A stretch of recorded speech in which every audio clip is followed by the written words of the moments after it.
ಕುದಿತಿರುವ ಜಾಲ ತಣ್ಣಗಾಗಬೇಕಾದ್ರೆ ಈ ಸರಾಯ್ ದೇವಿ ನಿಮ್ಮ ಶರೀರದಾಗ ಸೇರಲೇಬೇಕು. ಚಹಾ ಕುಡಿ. ನಿಜ ಪ್ರತಾಪ್, ನಿಜ. ನನ್ನ ಅಣ್ಣ ಮಾಡಿದ ದ್ರೋಹಕ್ಕೆ ನನ್ನ ಶಿರ ಹರಿದು ಸಾವಿರಾರು ಹೋಳಾದಂತೆ. ಅದು ಆ ನೋವನ್ನು ಮರಿಬೇಕಾಗಿದ್ದರೆ ಈ ಮದ್ಯಪಾನವೇ ನನ್ನ ಸಂಗಾತಿ. ಹೇ ಪ್ರತಾಪ್, ಈ ಸಂತೋಷಕ್ಕೆ ಸರಾಯ ಅಷ್ಟೇ ಸಾಲದು. ಮನತನಿಸಲು ಆ ಗಂಗೆಯನ್ನು ಕರೆದುಕೊಂಡು ಬಾ. ಧನೇರಿಯನ್ನು ಹೇಳ್ತಾರೆ ಕೆಲಸಲ್ಲ ನಾವು ಮಗನ ಕರೆದುಕೊಂಡು ಬಾ ನೀನನ್ನ. ಏ ಗಂಗು ಚೊಬ್ರಿ ಆಜ ಆಜ.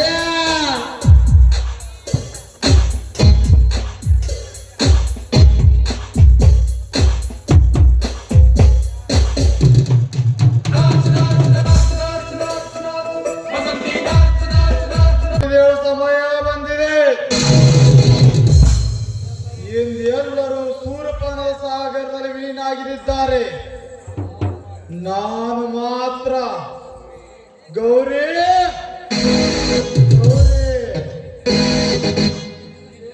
ನಿನ್ನದೇ ಸುಖ ಸಹಿಸಬೇಕೆಂಬ ಸಾಕಷ್ಟು ಪ್ರಯತ್ನ ಮಾಡಿದೆ. ಆ ಕಾರ್ಯ ಕೈಗೊಂಡಿಲ್ಲ. ಆದರೆ ಇನ್ನು ಮಾತ್ರ ಈ ಪ್ರತಾಪನ ಪ್ರಾಣ ಹೋದ್ರು ನಿನ್ನ ಅಂಗದ ಸವಿ ಉಳ್ಳಾರೇ ಬಿಡಲಾರ. ನಾನು ಅಂದುಕೊಂಡ ಕನಸಿನ ಕುಮಾರಿ ಈಚೆ ಕಡೆ ಬರ್ತಾ ಇದ್ದಾಳೆ.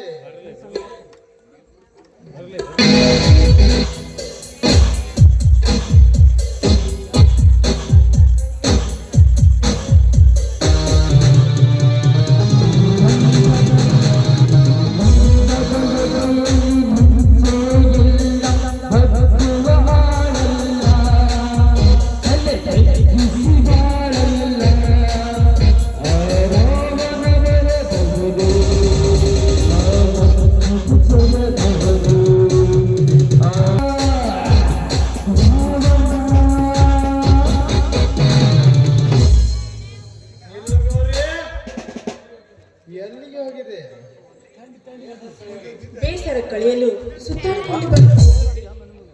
ಅದು ಇರಲಿ, ಇವತ್ತು ಗೌರಮ್ಮ ಎಂದು ಕರೆಯುವ ಈ ನಿನ್ನ ನಾಲಿಗೆಯಿಂದ ಗೌರಿ ಎಂದು ಏಕವಚನದಲ್ಲಿ ಕರೀತಾ ಇದೆಯಲ್ಲ, ಯಾಕೆ? ಮತ್ತೇನು ಮಾಡಲಿ? ನಾನು ಮಾಡಿದ ಪ್ಲಾನ್ ಎಲ್ಲ ತಲೆ ತೆಳಗಾಗಿ ಹೋಯ್ತು. ಆದರೂ ನಿನ್ನನ್ನು ಒಲಿಯಲಿಲ್ಲ. ಜುಲ್ಮಿಯಿಂದ ಸಹಕರಿಸಿದ್ರು ಯಾವ ಪ್ರಯೋಜನವೂ ಆಗಲಿಲ್ಲ. ಅಂದ ಮೇಲೆ ವಿಷಯಕ್ಕೆ ಬರುವುದು ಲೇಸ ಅನಿಸಿತ್ತು. ಅದಕ್ಕೆ ಕರೆದೆ. ನೇರವಾದ ವಿಷಯ ಯಾವುದದು? ಗೌರಿ, ನಿನ್ನನ್ನು ಪ್ರೀತಿಸಿದೆ. ಈ ಸುಂದರ ರೂಪಕ್ಕೆ ಸೋತು ಶರಣಾಗಿದೆ. ಅದು ಏಕೋ ಏನೋ ನಿನ್ನ ರೂಪದ ಭ್ರಮೆ ನನ್ನ ಮನಸ್ಸಿಗೆ ಹಚ್ಚಿತ್ತು. ನಿನ್ನನ್ನು ಪಡೆಯಬೇಕೆಂಬ ಆತುರದಲ್ಲಿ ನಾನಿದ್ದಾಗಲೇ ನೀನು ಆ ಜಗದೀಶನ ಸತ್ತಾದೆ.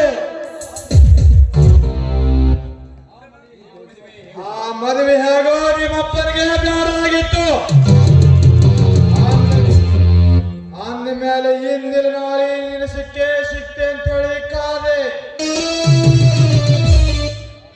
ಆದರೆ ಆ ಸೂಚನೆಯೂ ಕಾಣಲಿಲ್ಲ. ನಿನ್ನ ತಂದೆಗೆ ತನ್ನ ಹಠ ಸಾಧಿಸಬೇಕೆಂಬ ಛಲ, ನನಗೆ ನಿನ್ನ ಪಡೆಯಬೇಕೆಂಬ ಆಸೆ. ಅದಕ್ಕೆ ಉಪಾಯವಾದ್ರೂ ಕೆಲಸ, ಅಪಾಯವಾದ್ರೂ ಸರಿ ತೀರಿಸ್ಕೊಂಬ ನಿರ್ಧಾರಕ್ಕೆ ಬಂದೆ. ಉಪಯೋಗವಲ್ಲದ ಹೆಣ್ಣು ಅಪಾಯಕ್ಕೆ ಒಲಿತಳ ಅಂತ ತಿಳಿದುಕೊಂಡಿದ್ಯಾ? ಅದು ನಿನ್ನ ಭ್ರಮೆ. ನೋಡು, ನೀನೊಂದು ನಾಯಿ ಕುಲದ ಬುದ್ಧಿವಂತ ಅನ್ನೋದು ಚೆನ್ನಾಗಿ ತೋರಿಸಿಕೊಟ್ಟೆ ನನಗೆ.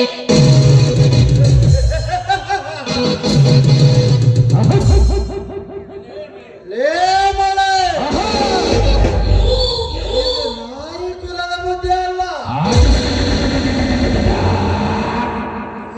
ನರಿ ಕುಲದ ಬುದ್ಧಿ. ನಾನು ಆಡಿದ ಕಪಟ ನಾಟಕದ ಒಂದೊಂದು ಸೂತ್ರವನ್ನು ಹೇಳಿ ನಿನ್ನನ್ನು ಬಲಾತ್ಕಾರಿಸುವೆ ಕೇಳು.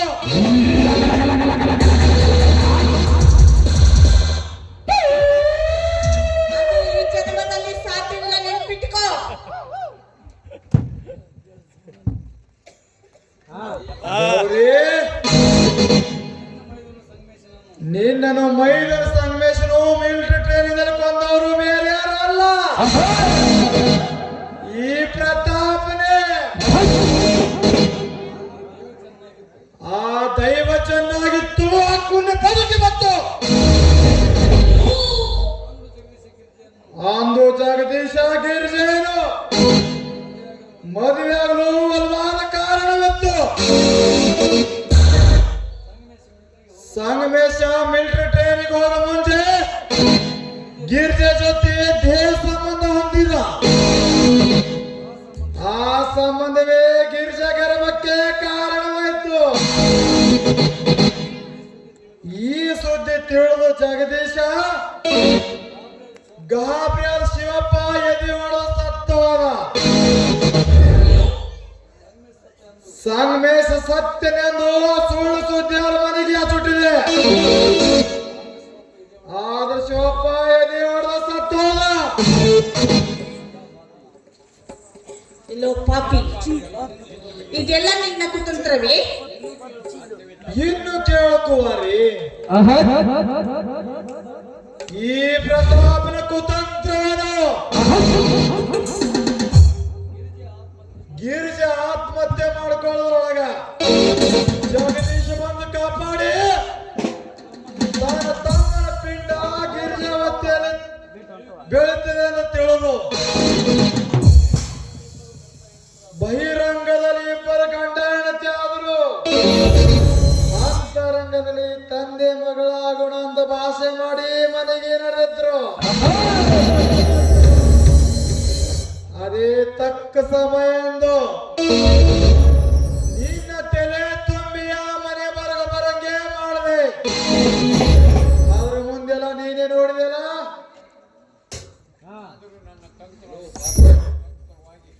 ಎಲ್ಲೋ ಪಾಪಿ, ಇದು ಈ ಜನ್ಮದಲ್ಲಿ ಸಾಧ್ಯವಿಲ್ಲ ಎಂದು ತಿಳಿದುಕೋ.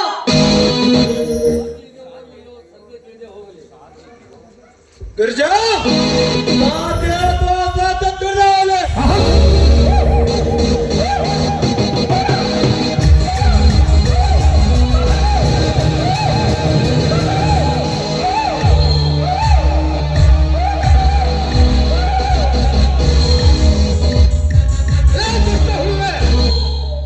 ಕಷ್ಟಪಟ್ಟು ಕಟ್ಟಿದ ಹುತ್ತಿನಲ್ಲಿ ನಿನ್ನಂತ ವಿಷಯ ಸರ್ಪ ವಾಸ ಮಾಡಿ ಮುತ್ತಿನಂತ ಸಂಸಾರವನ್ನು ಚಿತ್ರ ಮಾಡಿದ ಕುಲಘಾತಕ.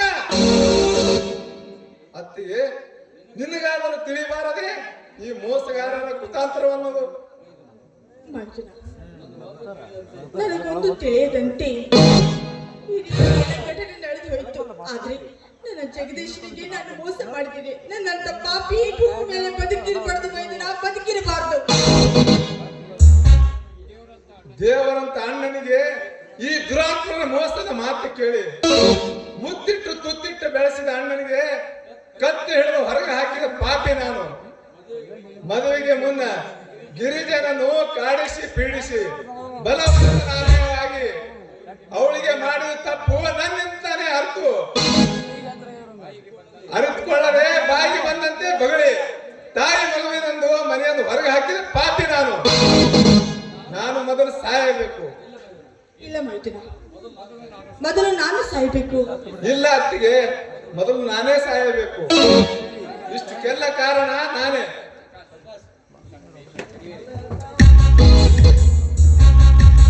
ಸಂಗಮೇಶ್ ತಡೆಯಿರಿ, ಇಲ್ಲಿ ಯಾರೂ ಸಾಯಬೇಕಾಗಿಲ್ಲ. ಇದೆಲ್ಲವೂ ಮೋಸಗಾರರ ಮೋಡಿ.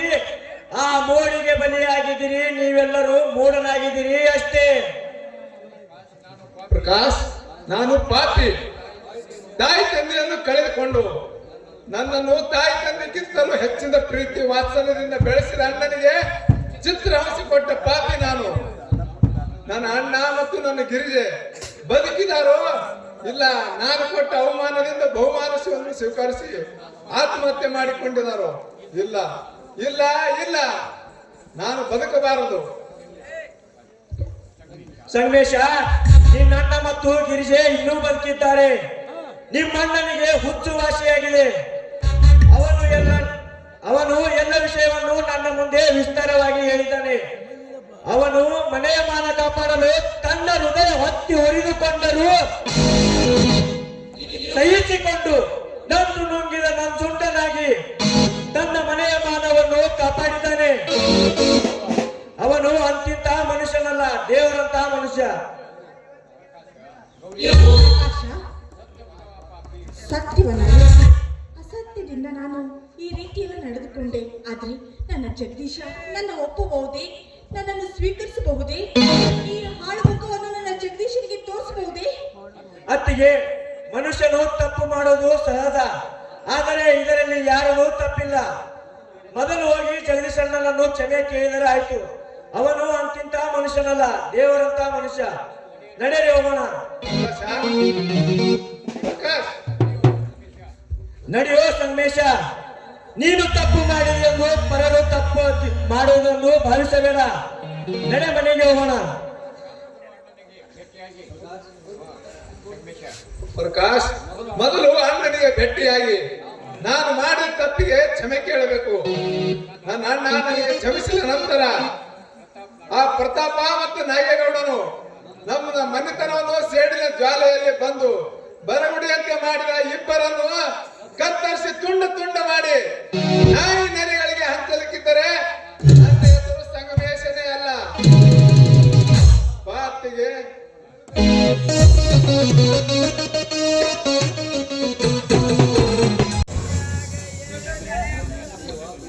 ದೇವ ಬೀರಲಿಂಗೇಶ,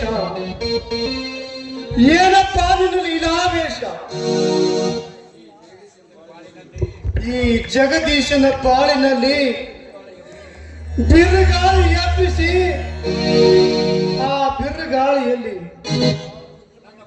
ನನ್ನ ಪಾಲು ನುಚ್ಚ ನೂರಾಗಲು ಕಂಡು ನಿನಗೆ ಸಂತೋಷವಾಯಿತೆ.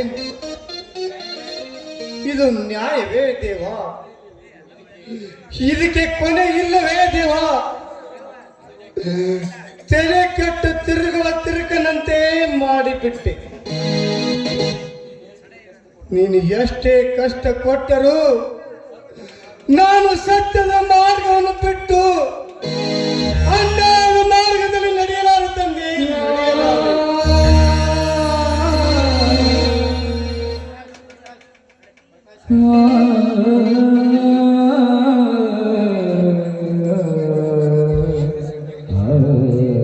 ಜಗದೀಶಣ್ಣ, ಇಲ್ಲಿ ನೋಡು, ಯಾರು ಬಂದಿದ್ದಾರೆ?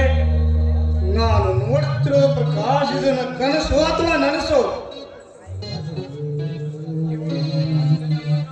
ಅಣ್ಣ, ಅವರು ಮತ್ತೆ ನನ್ನನ್ನು ಹೊಡಿಬಹುದೇ? ಅಣ್ಣ, ಈ ಪಾಪಿಯನ್ನು ಕ್ಷಮಿಸು ಅಣ್ಣ, ಕ್ಷಮಿಸು.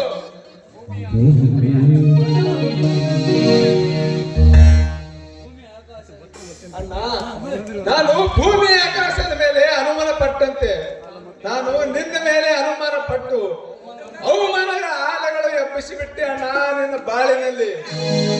ಈ ನಿನ್ನ ತಮ್ಮನನ್ನು ಕ್ಷಮಿಸಣ್ಣ, ಕ್ಷಮಿಸು.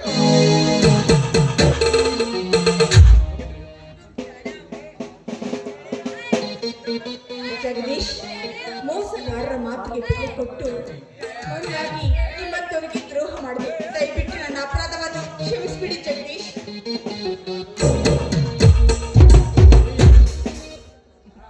ಜಗದೀಶ, ಗೌರಿ, ತಪ್ಪು ಕ್ಷಮಿಸಲು ನಾನು ಯಾರು? ನೀವು ಮಾಡಿದ ತಪ್ಪಿಗೆ ಪ್ರಾಯಚಿತ್ತವೇ ಶಿಕ್ಷೆ ಅಲ್ಲವೇ? ಇದೆಲ್ಲ ವಿಧಿಯ ಆಟ. ಬದುಕೊಂದು ಜಟಕ ಬಂಡಿ, ವಿಧಿಯದ ಸಾಹಿಬ. ಮದುವೆಗೋ ಮಸನಕ್ಕೋ ಹೋಗುವ ಎಂದು ಮಂಕತಿಮ್ಮ. ಇದು ಬಲ್ಲವರು ಹೇಳಲಿಲ್ಲವೇ? ತಾವೊಂದು ಬಗೆದರೆ ದೈವೊಂದು ಬಗದಂತೆ. ಮನೆ ಮಾನಕ್ಕಾಗಿ ನಾನು ಗೌರಿಯಿಂದ ಒಂದೇ ಒಂದು ಸುಳ್ಳನ್ನು ಮುಚ್ಚಿಟ್ಟೆ. ಆ ಮುಚ್ಚಿಟ್ಟು ಸುಳ್ಳು ನನಗೆ ಈ ಪರಿಸ್ಥಿತಿಗೆ ತಂದು ಒಡ್ಡಿತ್ತು. ಸಂಗಮೇಶನಿಗೆ 1000 ಸಲ ಕಾಲು ಹಿಡಿದು ಬೇಡಿಕೊಂಡೆ. ಸತ್ತವನು ಹೇಳ್ತೀನೆಂದರೆ ಅದನ್ನು ತನಗೆ ಕವಿದ ನಾಲ್ಕ ಬುದ್ಧಿಯಿಂದ ಮನವಂದಂತೆ ಮಾತನಾಡಿಬಿಟ್ಟ. ನನ್ನನ್ನು ಮನೆಯಿಂದ ಹೊರಗೊಟ್ಟಿದ. ಇದು ನ್ಯಾಯವೇ?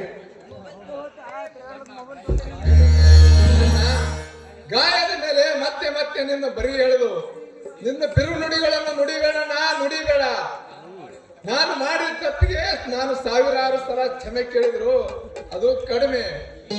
ಅಣ್ಣ, ಈ ಪಾಪಿಯ ಮುಖ ನಿನಗೆ ತೋರಿಸಬಾರದೆಂದು ಆತ್ಮಹತ್ಯೆ ಮಾಡಿಕೊಳ್ಳಲು ನಿರ್ಧರಿಸಿದೆ. ಪ್ರಕಾಶ ಬಂದು ಸತ್ಯವನ್ನು ತಿಳಿ ಹೇಳಿದಣ್ಣ. ಅದಕ್ಕಿಂತಲೂ ಮುಂಚೆ ನನ್ನ ಮನೆತನವನ್ನು ಚಿತ್ರ ಮಾಡಿದ ಪ್ರತಾಪ ಕುಡಿದ ಅಮಲಿನಲ್ಲಿ ಸತ್ಯವನ್ನು ಬಿಚ್ಚಿ ಹೇಳಿದ ಪಾಪಿ. ಅಣ್ಣ, ದೇವರಂತ ಅತ್ತಿಗೆ ಏನು ತಪ್ಪ ಇಲ್ಲ ಅಣ್ಣ.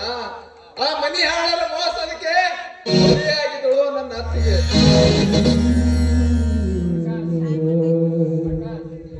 ಜಗದೀಶಣ್ಣ, ನೊಂದು ಬಂದವರಿಗೆ ನೋವಿನ ಮಾತನಾಡದೆ ನೊಂದನ ಮನ ಬಂದಂತೆ ಇದ್ದ ಮನೆಯನ್ನು ಚೂರು ಚೂರು ಮಾಡಿದ ಆ ಚಾಂಡಾಲರನ್ನು ಚಂಡಾಡುವುದೇ ನಮ್ಮ ಮುಂದಿನ ಗುರಿ. ಅತ್ತಿಗೆ, ನೀನು ತಪ್ಪು ತಿಳಿದಷ್ಟು ಇದರಲ್ಲಿ ಯಾರದು ತಪ್ಪಿಲ್ಲ. ಅಣ್ಣ, ನನ್ನ ಮಾತು ನಂಬಣ್ಣ. ಪ್ರಕಾಶ್,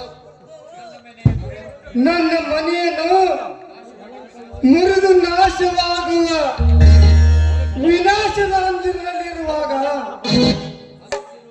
ನನಗೆ ಪುನರ್ಜೀವ ನೀಡಿದ ಪುಣ್ಯಾತ್ಮಪ್ಪ. ನೀನು ಪುನರ್ಜೀವ ನೀಡಿದ ಪುಣ್ಯಾತ್ಮ.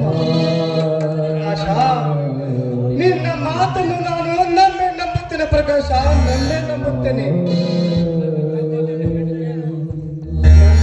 ನಮ್ಮ ತಮ್ಮನನ್ನು, ನನ್ನ ಗೌರಿಯನ್ನು ನಾನು ಕ್ಷಮಿಸುತ್ತೇನೆ. ಆದರೆ ನನ್ನ ಗಿರಿಜೆ ಎಲ್ಲಿರಬವಳು ಏನು? ಅವಳು ಇವರಿಗೆ ಕ್ಷಮಿಸುವಳೆ?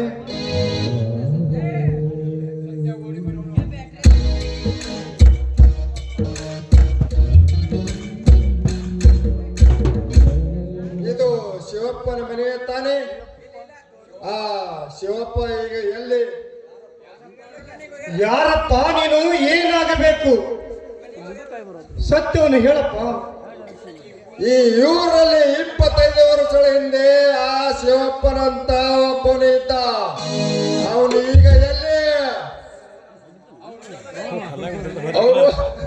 ಅವರು ನಮ್ಮ ಮಾವ. ಅವ್ರೀಗ ಇಲ್ಲ. ನಮ್ಮೆಲ್ಲರನ್ನು ಆಗಲಿ ಸ್ವರ್ಗವಾಸಿ ಆಗಿದ್ದಾರೆ. ಅವರಿಗೆ ಏನು ಹೇಳಬೇಕಾಗಿರೋದು ಹೇಳಿ. ಆ ಶಿವಪ್ಪ ಬೆಳೆಸಿದ ಮಕ್ಕಳು ನೀವೇ ತಾನೇ? ಜಗದೀಶ ಮತ್ತು ಸಂಗಮೇಶ್ವರು. ಹೌದು, ನಾವೇ ಜಗದೀಶ, ಇವನೇ ಸಂಗಮೇಶ. ನಿನಗೆ ಏನಾಗಬೇಕು? ಬೇಗ ಹೇಳಪ್ಪ ಸತ್ಯಪ್ಪ. ಅಯ್ಯೋ, ಅದೊಂದು ದೊಡ್ಡ ಕತೆ. ಹಿಂದಿಗೆ 25 ವರ್ಷಗಳ ಹಿಂದೆ ನಡೆಯಬಾರದ ಘಟನೆ ನಡೆದೇ ಹೋಯಿತು. ಸತ್ಯಪ್ಪ, ಯಾವ ಘಟನೆ ನಡೆದಿತ್ತು ಹೇಳಪ್ಪ ಸವಿಸ್ತರವಾಗಿ. ಹಸ್ನಾಪುರದಲ್ಲಿ ಆ ರಾಜಪ್ಪನವರು ಅಗರಬ ಶ್ರೀಮಂತರು,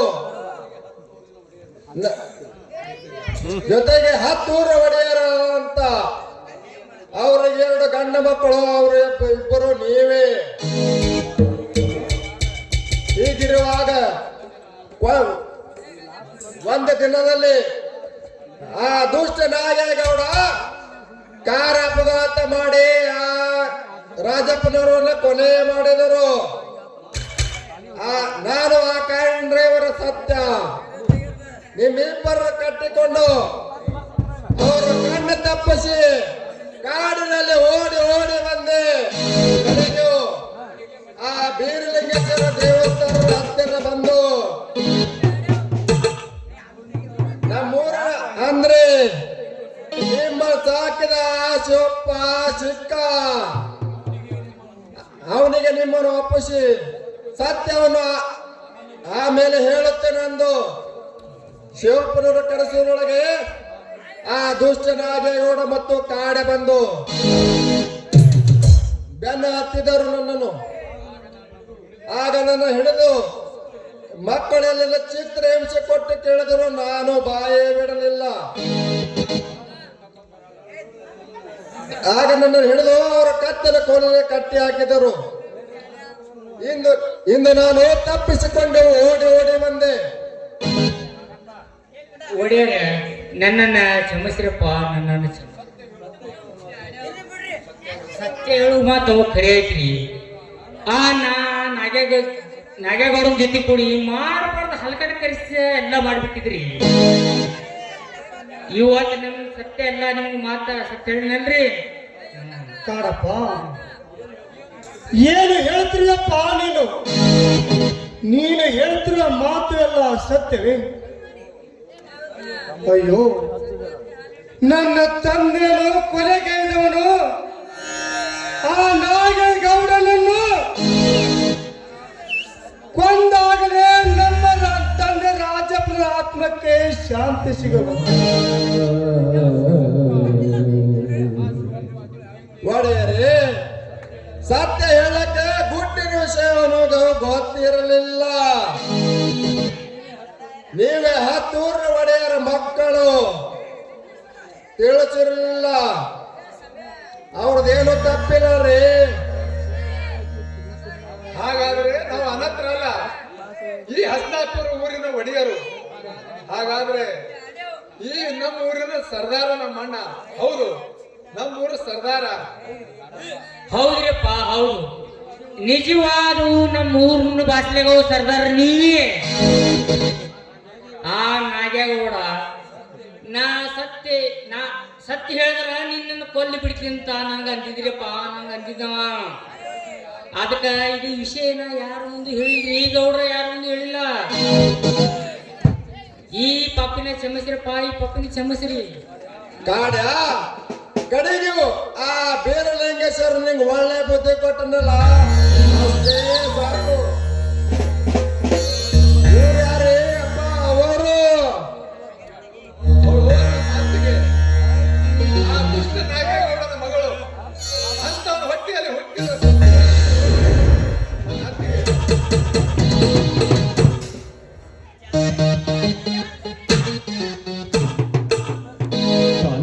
ಭಕ್ತನು